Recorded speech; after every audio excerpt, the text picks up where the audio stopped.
sempre commovente partecipare a questa commemorazione perché logicamente si pensa a quello che è successo, al folle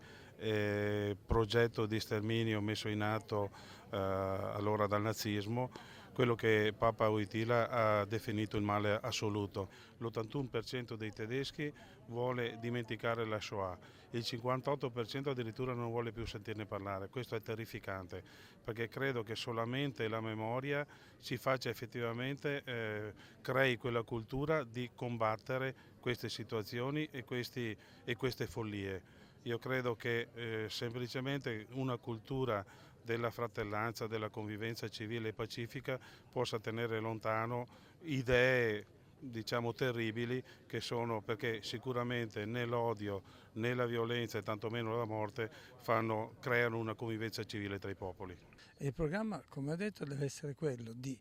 riempire questa piazza, questo campo, diciamo così, riempirlo di ragazzi, di giovani, portare qui. È quello che bisogna fare nelle scuole, perché altrimenti queste occasioni qua sono occasioni che rimangono lì, insomma, sono limitate al gruppo di persone che sono in qualche modo l'establishment della comunità da una parte o della regione dall'altra. Quindi il cambiamento è proprio questo. Di fronte a quanto accade oggi nel mondo, sia in Europa, ma accade anche in Africa, perché dimentichiamo i massacri in Nigeria, per fare un esempio, in Egitto, eccetera. Beh, di fronte a quello bisogna assolutamente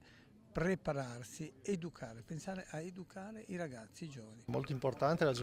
giornata del ricordo che non deve essere fine a se stesso, ma deve essere praticato tutti i giorni, praticato con fatti concreti, perché purtroppo il razzismo è ancora strisciante, è ancora presente su tutto il nostro territorio, per cui dobbiamo fare il possibile perché non si ripetano fatti così gravi come accaduti 70 anni fa. Una presenza doverosa proprio perché le istituzioni devono dare il segnale importante, bisogna esserci, non si può dimenticare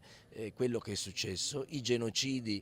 sono il dramma della nostra umanità, anche oggi continuano, la nostra presenza è a testimoniare che noi non solo non dimentichiamo, ma vogliamo dare un segnale di pace e di comunità. Questa non è solo una ricorrenza, come è già stato detto, ma deve essere un monito per tutti, deve essere per tutto l'anno un impegno perché la convivenza civile e le differenze non esistino, quindi non siano fondate sulle differenze, diciamo, le politiche né degli stati, neanche delle comunità né dei cittadini. Abbiamo voluto testimoniare l'impegno anche della politica a non dimenticare e soprattutto